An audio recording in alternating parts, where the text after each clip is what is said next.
નમસ્કાર. હવે આપણે એના જોઈશું ભૌતિક ગુણધર્મો. આલ્ડીહાઇડ અને કીટોનના ભૌતિક ગુણધર્મો 12.3 આલ્ડીહાઇડ અને કીટોનના ભૌતિક ગુણધર્મો. ભૌતિક ગુણધર્મો એટલે એનો બાહ્ય દેખાવ કેવો છે, બહારથી કેવી રાસાયણિક પ્રકારનો બાહ્ય દેખાવ. હવે ભૌતિક ગુણધર્મોમાં જોવા જઈએ તો આલ્ડીહાઇડ છે એનો એક કાર્બન ધરાવતો પદાર્થ કયો છે? મિથેનાલ. તો મિથેનાલ છે એ મિથેનાલ કયા સ્વરૂપે છે? વાયુ સ્વરૂપ. મિથેનાલ વાયુ સ્વરૂપે છે. જ્યારે ઇથેનાલ છે એ ઇથેનાલ કેવો છે? બાષ્પશીલ પ્રવાહી છે. ઇથેનાલ કેવો છે? બાષ્પશીલ પ્રવાહી પદાર્થ છે.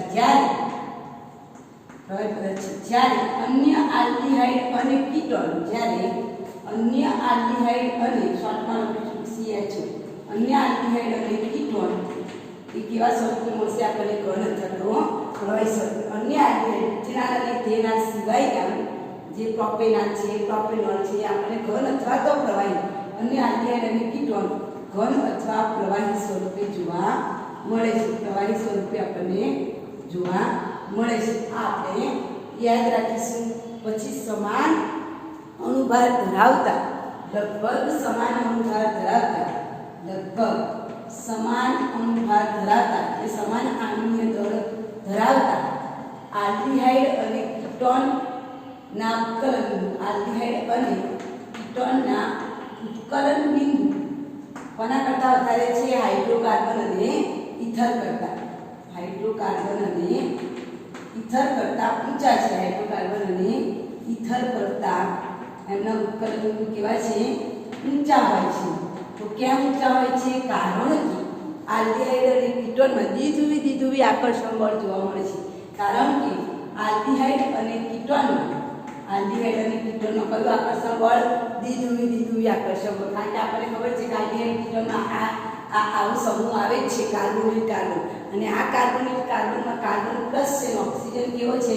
માઇનસ છે. એટલે ધ્રુવીય બંધ બને એટલે આનો કયું આકર્ષણ બળ લાગે? દ્વિધ્રુવી આકર્ષણ. અને આ દ્વિધ્રુવી આકર્ષણ બળના કારણે દ્વિધ્રુવી આકર્ષણ બળ લાગે છે. અને આ દ્વિધ્રુવી આકર્ષણ બળના કારણે એમાં નિર્બળ આંતરાણ્વીય જોડાણ જોવા મળે છે. કેવું જોડાણ? નિર્બળ આંતરાણ્વીય જોડાણ જોવા મળે છે. કોનામાં? આલ્ડીહાઇડ અને કીટોનમાં. આલ્ડીહાઇડ અને કીટોનમાં નિર્બળ આંતરાણ્વીય આકર્ષણ બળ જોવા મળે છે. માટે તેના ઉત્કલન બિંદુ કેવા છે? વધારે છે. પરંતુ આલ્કોહોલ અને એસિડની સાપેક્ષમાં આલ્ડીહાઇડ અને કીટોનના ઉત્કલન બિંદુ કેવા છે? નીચા છે. પરંતુ આલ્કોહોલ અને કાર્બોક્સિલિક એસિડ પૂછાય પરીક્ષામાં. કાર્બોક્સિલિક એસિડ બરાબર. આલ્કોહોલ અને કાર્બોક્સિલિક એસિડ કરતા આલ્ડીહાઇડ અને કીટોનના ઉત્કલન બિંદુ કેવા છે? આલ્ડીહાઇડ અને કીટોનના ઉત્કલન બિંદુ કેવા છે? નીચા છે. આ યાદ રાખજો, ઉત્કલન બિંદુ નીચા છે. કેમ નીચા છે? પેલામાં ઊંચા હતા તો કારણ કયું આપ્યું? કે ઇથર અને હાઇડ્રોકાર્બન કરતા આલ્ડીહાઇડ અને કીટોનમાં એ દ્વિધ્રુવી આકર્ષણ બળ છે. હવે આલ્કોહોલ અને એસિડ આવે તો આલ્ડીહાઇડ અને કીટોનના ઉત્કલન બિંદુ નીચા છે. કેમ? કારણ કે આ જે આલ્કોહોલ છે એ આલ્કોહોલ અને કાર્બોક્સિલિક એસિડની અંદર આપણને કયો બંધ જોવા મળે? પ્રબળ હાઇડ્રોજન બંધ, આંતરાણ્વીય હાઇડ્રોજન બંધ જોવા મળે છે. આ પ્રબળ છે. આંતરાણ્વીય હાઇડ્રોજન બંધ પેલા નિર્બળ આંતરાણ્વીય હાઇડ્રોજન બંધ કરતા પ્રબળ છે. તેની સાપેક્ષમાં ઉત્કલન બિંદુ આપણને કેવા જોવા મળે? નીચા જોવા મળશે. અને એના આધારે એના ઉત્કલન બિંદુ આપણને કેવા જોવા મળશે? નીચા જોવા મળે છે. એના આધારે આપણે એનું ક્રમ લખું છું ઉપર કે સૌથી વધારે ઉત્કલન બિંદુ કોનું હોય? એસિડનું. એના કરતાં ઓછું કોનું હોય? આલ્કોહોલ. એના કરતાં ઓછું કીટોન કરતાં ઓછું આલ્ડીહાઇડ કરતાં ઓછું ઇથર, O એટલે ઇથર, અને સૌથી ઓછું હાઇડ્રોકાર્બન, જેને આપણે આલ્કેન કહીશું. સૌથી ઓછું કોનું હોય? હાઇડ્રોકાર્બન. તો આ ક્રમ તમે પરીક્ષામાં લખી કાઢજો. આ ક્રમ પરીક્ષા માટે સૌથી અગત્ય તમને પૂછાય કોનું ઉત્કલન બિંદુ સૌથી વધારે? તો એસિડ. પહેલા નંબર પર પણ આવે એસિડ. એના કરતાં ઓછું કોનું? આલ્કોહોલ. એના કરતાં ઓછું કોનું? કીટોન કરતાં ઓછું આલ્ડીહાઇડ કરતાં ઓછું ઇથર ઈથર કરતાં ઓછું કયું આવશે? હાઇડ્રોકાર્બન. મિથેન, ઇથેન, પ્રોપેન છે ને એના ઉત્કલન બિંદુ તમને ઓછા જોવા મળશે. એના આધારે તમને જુઓ ચોપડીમાં આપેલું છે કે કોનું ઉત્કલન બિંદુ કેવું છે આપેલું છે. તો સૌથી વધારે પ્રોપેનનો ઓલ આપેલો છે કે આલ્કોહોલ પછી કીટોન પછી આલ્ડીહાઇડ પછી ઈથર અને ઈથર પછી હાઇડ્રોકાર્બન આપે છે. ત્યાર પછીનો ચોથો મુદ્દો છે કે જેમ પરમાણુની સંખ્યા કાર્બન પરમાણુની સંખ્યા ઓછી હોય એટલે કે મિથેનાલ, ઇથેનાલ કે પ્રોપેનાલ હોય ત્યાં સુધી પદાર્થ પાણીમાં કેવો છે? દ્રાવ્ય છે. કારણ કે ઓછા અણુભાર ધરાવતા પદાર્થો એ પાણી સાથે હાઇડ્રોજન બંધ બનાવે છે. એટલે નીચા અણુભાર ધરાવતા પદાર્થો એટલે કયા? નીચા અણુભાર ધરાવતા પદાર્થો એટલે આપણે કયા? મિથેનાલ, ઇથેનાલ, પ્રોપેનાલ આ બધા પદાર્થો જે છે એ પાણીમાં કેવા થાય છે? દ્રાવ્ય થાય છે. પાણીમાં કેવા થશે? દ્રાવ્ય થાય છે. બરાબર, પાણીમાં દ્રાવ્ય થાય છે. પરંતુ તેના કરતાં વધુ એટલે કે બ્યુટેનાલ, પ્રોપેનાલ, પેન્ટેનાલ, હેક્સેનાલ એવા પદાર્થો જેમ કાર્બન પરમાણુની સંખ્યા વધે છે એવા પદાર્થો પાણીમાં કેવા છે? અદ્રાવ્ય. જેમ કાર્બન પરમાણુની સંખ્યા વધશે, જેમ કાર્બન પરમાણુની સંખ્યા વધે છે તેમ પાણીમાં દ્રાવ્યતા ઘટે છે. તેમ પાણીમાં દ્રાવ્યતા શું થશે? ઘટે છે. બરાબર, તે પાણીમાં દ્રાવ્યતા ઘટે છે. એવી રીતે ઓછા અણુભાર ધરાવતા પદાર્થ છે એ દુર્ગંધ ખરાબ વાસ ધરાવે છે, પણ જેમ જેમ અણુભાર વધે છે એમ એમાં સુગંધ મળે છે. તો ઓછા અણુભાર ધરાવતા પદાર્થ દુર્ગંધયુક્ત વાસ ધરાવે છે. ઓછા અણુભાર ધરાવતા પદાર્થ એટલે મિથેનાલ, ઇથેનાલ, પ્રોપેનાલ એ દુર્ગંધયુક્ત વાસ ધરાવે છે. પણ જેમ જેમ કાર્બન પરમાણુની સંખ્યા વધે છે તેમ તેમ દુર્ગંધમાં ઘટાડો થાય છે અને સુગંધમાં શું થાય છે? વધારો થાય. જેમ જેમ કાર્બન પરમાણુની સંખ્યા વધે છે તેમ તેમ દુર્ગંધયુક્ત વાસ ઘટે છે. વાસમાં ઘટાડો થાય અને સુગંધમાં વધારો થાય છે.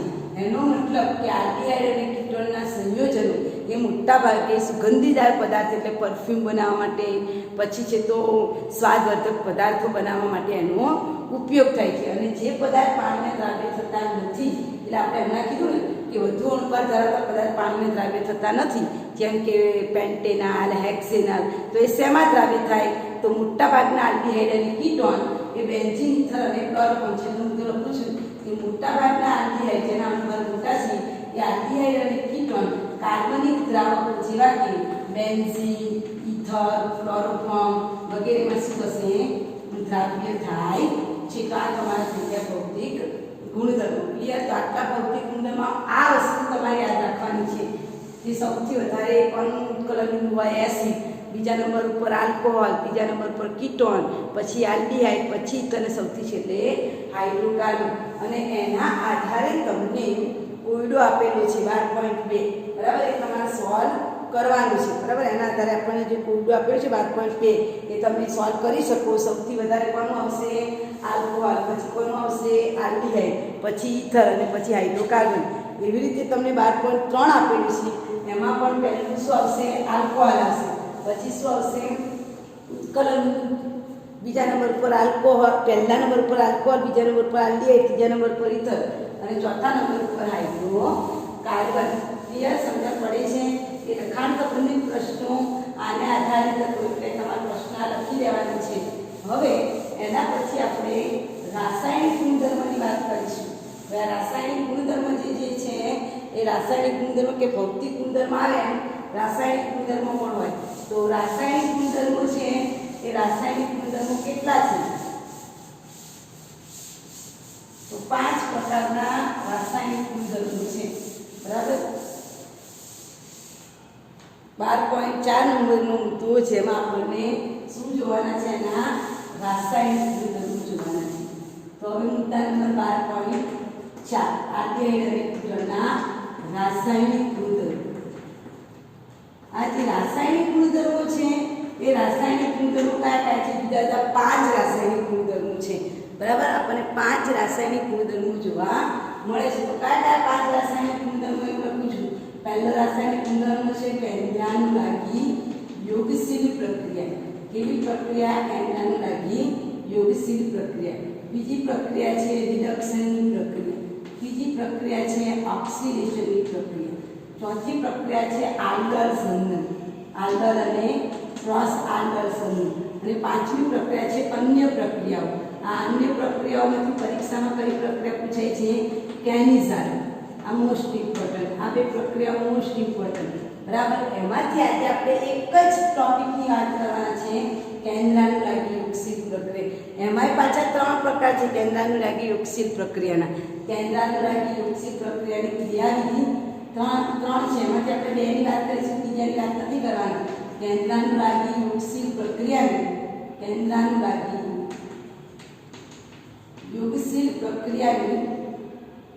ક્રિયાવિધિ પછી પ્રતિક્રિયાત્મકતા. કેન્દ્રાનુરાગી યોગશીલ પ્રક્રિયાની પ્રતિક્રિયાત્મકતા જોવાની છે. અને છેલ્લે આપણે કેન્દ્રાનુરાગી વિસ્થાપન અને વિલોપન પ્રક્રિયા. પણ આજે આપણે આટલું તો નથી લેવાનું, ખાલી આપણે આજે આ ક્રિયાવિધિ અને આમાંથી કારણ પરીક્ષામાં વારંવાર પૂછાય છે કે આલ્ડીહાઇડની પ્રતિક્રિયાત્મકતા કીટોન કરતાં વધુ છે, શા માટે? બરાબર. એટલે આપણે આટલું ટોપિક આજે જોઈશું. તો આપણે યાદ રાખીશું આપણી રાસાયણિક પ્રક્રિયાઓ કેટલી છે? 5 રાસાયણિક પ્રક્રિયાઓ આપી. કેન્દ્રાનુરાગી યોગશીલ પ્રક્રિયા, પછી રિડક્શન પ્રક્રિયા, ઓક્સિડેશન, આલ્ડર સંઘનન અને અન્ય પ્રક્રિયા. તમારે પહેલાં ચિતાર જોઈ દેવું એટલે આપણને બધું યાદ આવી જાય. હવે આપણે પહેલી પ્રક્રિયાની વાત કરીએ, કેન્દ્રાનુરાગી યોગશીલ પ્રક્રિયા. તો તમને બધાને જ ખબર છે, જે મારો આલ્કીન છે જેમાં કાર્બન કાર્બન ડબલ બોન્ડ આવે એ કેવો છે?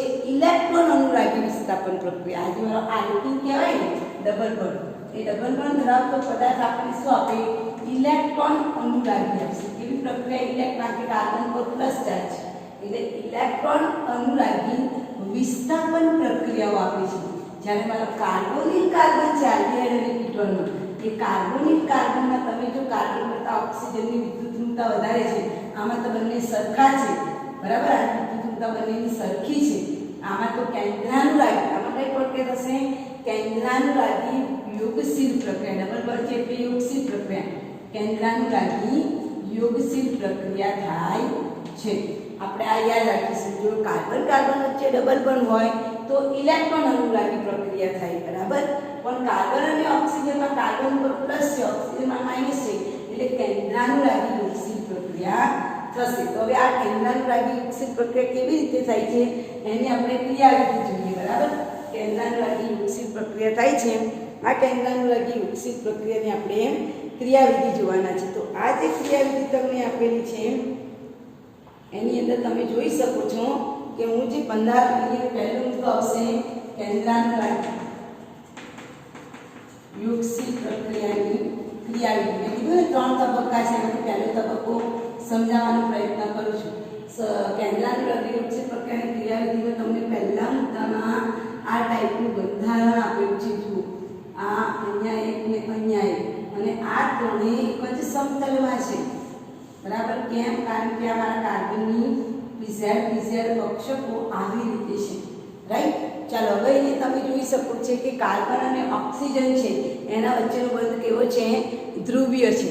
અને ધ્રુવીય બંધ હોવાના કારણે જે પેલો કેન્દ્રાનુરાગી પ્રક્રિયા છે ને એની એટલે ન્યુક્લિયોફિલિક એટલે કે કેન્દ્રાનુરાગી પ્રક્રિયા. તો આ જે કેન્દ્રાનુરાગી પ્રક્રિયા છે, હું ફરીથી કહું છું કે કાર્બોનિલ કાર્બન સમૂહનું બંધારણ કેવું છે? સમતલીય છે. કાર્બોનિલ કાર્બન કેવો છે? ધ્રુવીય છે. અને કેન્દ્રાનુરાગી પ્રક્રિયા, આજે મારો કેન્દ્રાનુરાગી પ્રક્રિયા છે, એ કેન્દ્રાનુરાગી પ્રક્રિયા કાર્બોનિલ કાર્બનના ઇલેક્ટ્રોન, આ જે કેન્દ્રાનુરાગી કાર્બન છે તો એ કાર્બનના આ જે sp2 સમકરણ દેખાય છે તમને કક્ષક, એ કક્ષક દ્વારા જે સમતલ ભરેલું છે એ સમતલની ઉપર અને નીચે આ કેન્દ્રાનુરાગી પ્રક્રિયા કોની ઉપર એટેક કરી શકે? સમતલની ઉપર અને નીચે એટેક કરી શકે છે. ફરીથી બોલું છું કે કેન્દ્રાનુરાગી પ્રક્રિયક ધ્રુવીય કાર્બોનિલ સમૂહના ઇલેક્ટ્રોન અનુરાગી કાર્બન ઉપર આ જે આપણો એટેક કરશે ને એ કોની પર એટેક કરે છે? ઇલેક્ટ્રોન અનુરાગી કાર્બન ઉપર એટેક કરે છે. અને એ ઇલેક્ટ્રોન અનુરાગી પ્રક્રિયા છે ઉપર અથવા તો નીચેથી શું કરી શકે છે? એટેક કરી શકે. એટલે અત્યારે આ સમકરણ તમને કેવું દેખાય છે? પહેલી આકૃતિમાં sp2, જ્યારે બીજી આકૃતિ આપણે દોરીશું એમાં એનું એટેક કરવાથી એનું બંધારણ આવું થઈ જશે સમચતુષ્ફલકીય. અહીંયા તમારો કેન્દ્રાનુરાગી પ્રક્રિયક પડી જશે. અહીંયા આપણે જે આરવાળો પદાર્થ કે જે પણ પદાર્થ તમે જોઈન કરેલો છે એ પદાર્થ આવી જશે, બરાબર. અહીંયા પણ આપણો આર આવી જશે અને અહીંયા છે તે ઓક્સિજન સમતલની થોડીક બહાર જતો રહેશે અને સંકરણ એસિડમાંથી કઈ થઈ જશે sp3. અને આકાર તમે જુઓ ચતુષ્ફલકીય આકાર જોવા મળે છે. કેવો આકાર જોવા મળશે આપણને? સમચતુષ્ફલકીય આલ્કોક્સાઇડ બને છે. આમાંથી આની સાથે એટેક થાય આકૃતિ નંબર 2 માં સમચતુષ્ફલકીય આલ્કોક્સાઇડ, સમચતુષ્ફલકીય આલ્કોક્સાઇડ આયન બને છે. ફરીથી રિપીટ કરું છું કે આ કાર્બોનિક ક્રિયાવિધિમાં શું આવે છે કે કાર્બોનિક કાર્બનમાં કાર્બન અને ઓક્સિજન વચ્ચે દ્વિધ્રુવી બંધ છે, બરાબર. આ દ્વિધ્રુવી બંધના કારણે કેન્દ્રાનુરાગી પ્રક્રિયક એ કાર્બોનિક કાર્બનના કાર્બન ઉપર ઇલેક્ટ્રોન અનુરાગી કાર્બન પર, ઇલેક્ટ્રોન અનુરાગી કાર્બન છે, કેવું કાર્બન છે? ઇલેક્ટ્રોન અનુરાગી કાર્બન ઉપર સમતલની ઉપર કે સમતલની નીચેથી શું કરી શકે છે? એટેક કરે છે. અને એ એટેક કરે છે એટલે સંકરણ sp2 માંથી શું થાય છે? sp3 થાય છે. અને આકૃતિમાં આપણને આકાર કેવો મળે છે? સમચતુષ્ફલકીય પિરામિડલ આકાર મળે છે અને ઓક્સિજન થોડો સમતલની બહાર જતો રહે છે. અને ત્યાર પછીનો આ તબક્કો ધીમો છે એને વેગનિર્ણાયક તબક્કો પણ કહેવાય. એના પછીના ઝડપી તબક્કામાં પ્રોટોન એટલે કે H+ આયન એની સાથે જોડાય છે અને આ જે ઓક્સિજનનો માઇનસ છે ને એ H+ આયન સાથે જોડાય એટલે એ કેવો થઈ જશે? વિદ્યુતની દ્રષ્ટિએ તટસ્થ. એટલે છેલ્લું વાક્ય લખ્યું છે વિદ્યુતીય તટસ્થ નિપજ મળે છે.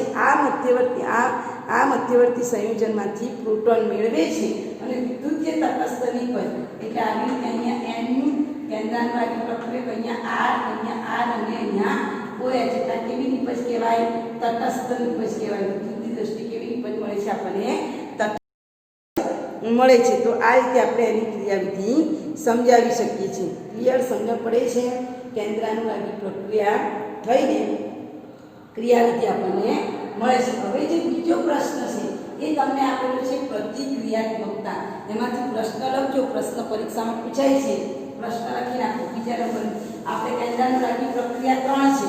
કઈ 3? પહેલી એટલે ક્રિયાવિધિ, બીજી કેન્દ્રાનુરાગી પ્રક્રિયા એટલે શું? પ્રતિક્રિયાત્મકતા. અને ત્રીજી એટલે કેન્દ્રાનુરાગી વિસ્થાપન અને વિલોપન. એમાંથી બીજો મુદ્દો હવે આપણે શીખી રહ્યા છીએ કેન્દ્રાનુરાગીની પ્રતિક્રિયાત્મકતા. કેન્દ્રાનુરાગી વિકસિત પ્રક્રિયાની પ્રતિક્રિયાત્મકતા. તો આમાંથી તમને કયો સવાલ પરીક્ષામાં પૂછાય છે? સવાલ લખી નાખો. સવાલ પૂછાય છે કે આલ્ડીહાઇડની પ્રતિક્રિયાત્મકતા. પ્રશ્ન હતો આલ્ડીહાઇડની પ્રતિક્રિયાત્મકતા કીટોન કરતા, આલ્ડીહાઇડની પ્રતિક્રિયાત્મકતા કીટોન કરતા વધુ છે. શા માટે? આ પ્રશ્ન વારંવાર પરીક્ષામાં પૂછાય છે. આ પ્રશ્નને તમે બરાબર સમજી લેશો તો એના પછી તમને લખાણ સંબંધિત પ્રશ્ન પૂછાય છે. પ્રતિક્રિયાત્મકતાનો ક્રમ આ વેરી મોસ્ટ એમસીક્યુ છે નીટ અને ગુજકેટ માટે પણ. તો પ્રશ્ન લખી નાખો આલ્ડીહાઇડની પ્રતિક્રિયાત્મકતા કીટોન કરતાં વધુ છે. શા માટે? તો પહેલું તો આલ્ડીહાઇડની પ્રતિક્રિયાત્મકતા કીટોન કરતાં વધુ છે એના માટે બે પરિબળો જવાબદાર છે. પહેલું પરિબળ છે અવકાશી અવરોધ. હું લખું છું બે પરિબળો જવાબદાર છે. પહેલું પરિબળ છે અવકાશી અવરોધ, અને બીજું પરિબળ છે પ્રેરક અસર. બીજું પરિબળ છે પ્રેરક અસર. હું સમજાવું છું કે જો અવકાશી અવરોધની અંદર સમજાઈએ તો આપણે જો આલ્ડીહાઇડ લઈએ, અહીંયા તમને કાર્બોનિક કાર્બન સાથે જોડાયેલા આલ્કાઇલ સમૂહની સંખ્યા અને કદ જેમ વધે છે તેમ કેન્દ્રાનુરાગી પ્રક્રિયકનું આક્રમણ કેવું બને છે? મુશ્કેલ બને છે. આ તમને એક વાક્ય લખું છું અવકાશી અવરોધ છે એના સંદર્ભમાં કે કાર્બોનિક કાર્બનની સાથે જેમ આલ્કાઇલ સમૂહ જેમ મિથાઇલ સમૂહની સંખ્યા વધે છે, બરાબર. અથવા તો તમારે પહેલું વાક્ય લખવું હોય તો તમે આ રીતે લખી શકો કે કાર્બોનિક કાર્બન સાથે જોડાયેલા આલ્કાઇલ સમૂહની સાથે જોડાયેલા આલ્કાઇલ સમૂહ છે. કાર્બોનિક આખું વાક્ય લખું છું કાર્બનની સાથે જોડાયેલા આલ્કાઇલ સમૂહ એટલે મિથાઇલ સમૂહ આલ્કાઇલ સમૂહની સંખ્યા અને કદ આ શબ્દ યાદ રાખજો સંખ્યા અને કદ જેમ જેમ વધે છે તેમ તેમ કેન્દ્રાનુરાગી પ્રક્રિયકનું હુમલો કરવાનું બહુ જ મુશ્કેલ બને છે તેમ તેમ કાર્બોનિલ કાર્બન ઉપર જેમ જેમ મિથાઇલ સમૂહની સંખ્યા વધે છે તેમ તેમ કાર્બોનિલ કાર્બન ઉપર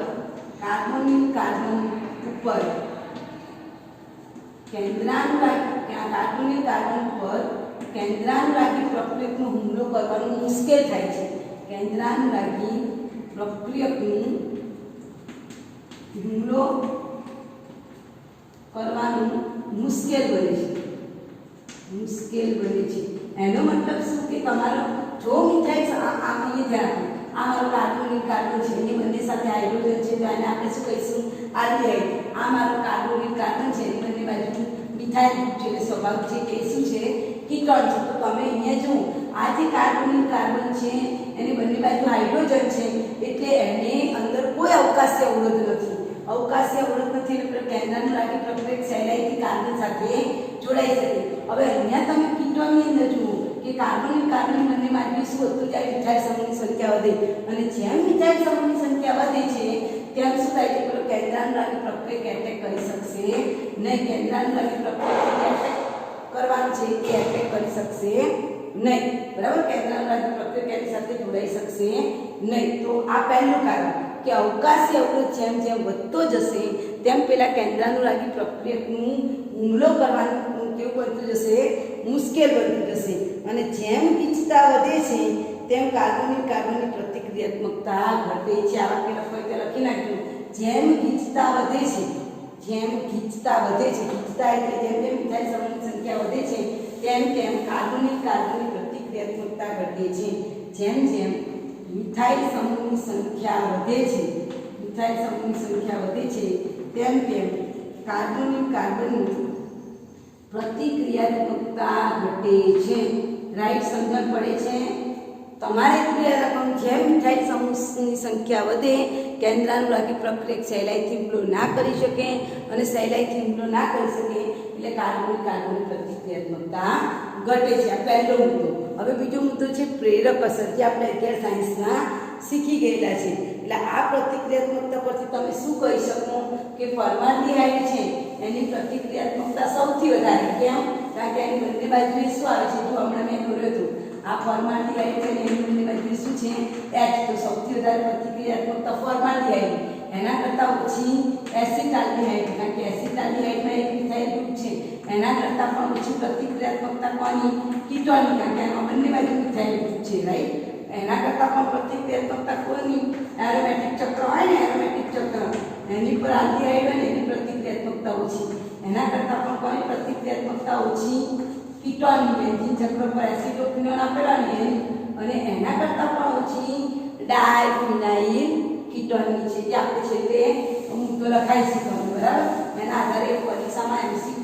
પૂછાય જ છે હવે બીજો મુદ્દાની વાત કરીએ પ્રેરક અસર બરાબર તો પ્રેરક અસરમાં શું લખીશું કે પ્રેરક અસરની તમારે શું યાદ રાખવાનું કે આ જે કાર્બોનિલ કાર્બન છે કાર્બોનિલ કાર્બનની સાથે જેમ મિથાઇલ સમૂહની સંખ્યા વધે છે તેમ પેલા કાર્બોકેટાયન પરનું શું ઘટી જાય છે ધન વીજભાર ઘટે છે કાર્બોનિલ સમૂહના કાર્બન પર કેન્દ્રાનુરાગી પ્રક્રિયકના આક્રમણનો આધાર એ કાર્બોનિલ કાર્બન પર આવેલા ધન વીજભારની માત્રા ઉપર રહેલો છે આ વાક્ય તમે લખજો કાર્બોનિલ કાર્બન છે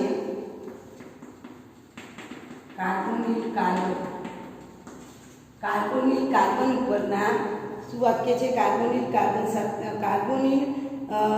સમૂહના કાર્બન ઉપર કેન્દ્રાનુરાગી પ્રક્રિયકના કાર્બોનિલ કાર્બન ઉપર કેન્દ્રાનુરાગી પ્રક્રિયકના આક્રમણ કરવાનો આધાર કોની પર રહેલો છે કાર્બનના ધન વીજભાર જેમ ધન વીજભાર વધુ એમ ઝડપથી કેન્દ્રાનુરાગી પ્રક્રિયક જોડાય એનો આધાર કાર્બનના ધન વીજભારની માત્રા ઉપર છે અને જેમ મિથાઇલ સમૂહની સંખ્યા વધે છે તેમ ધન વીજભાર ઘટે છે. જેમ મિથાઇલ સમૂહની સંખ્યા વધે છે તેમ કાર્બન પરનું ધન વીજભાર ઘટે છે.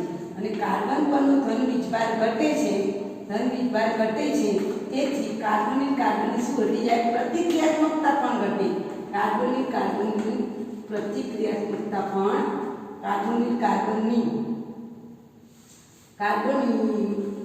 પ્રતિક્રિયાત્મકતા પણ ઘટે છે. આ બે કારણ યાદ રાખવાનું. ચાલો પહેલામાં પણ આપણે શું જોયું છે? મિથાઇલ સમૂહની સંખ્યા વધતી જાય ને એમ આક્રમણ કરવું મુશ્કેલ થતું જાય. અને આ મુદ્દામાં આપણે શું જોઈશું કે જેમ જેમ મિથાઇલ સમૂહની સંખ્યા વધે એ કાર્બોનિલ કાર્બન પરના ધન વીજભારમાં ઘટાડો થાય. અને ધન વીજભાર ઘટે તો સ્વાભાવિક છે કાર્બોનિલ કાર્બનની પ્રતિક્રિયાત્મકતા ઘટે છે. આ કારણસર આલ્ડીહાઇડની પ્રતિક્રિયાત્મકતા કોના કરતાં વધારે છે? કીટોન કરતાં. આ આપણે યાદ રાખીશું. હવે એનો ક્રમ લખું છું. જો તમને પરીક્ષામાં પૂછાય છે તો મુદ્દો છે આપણો કે પ્રતિક્રિયાત્મકતાનો ક્રમ જણાવો. પ્રશ્ન લખો લખી નાખજો પ્રતિક્રિયાત્મકતાનો ક્રમ. પ્રતિક્રિયાત્મકતા પરીક્ષામાં પૂછાય કે કોની પ્રતિક્રિયાત્મકતા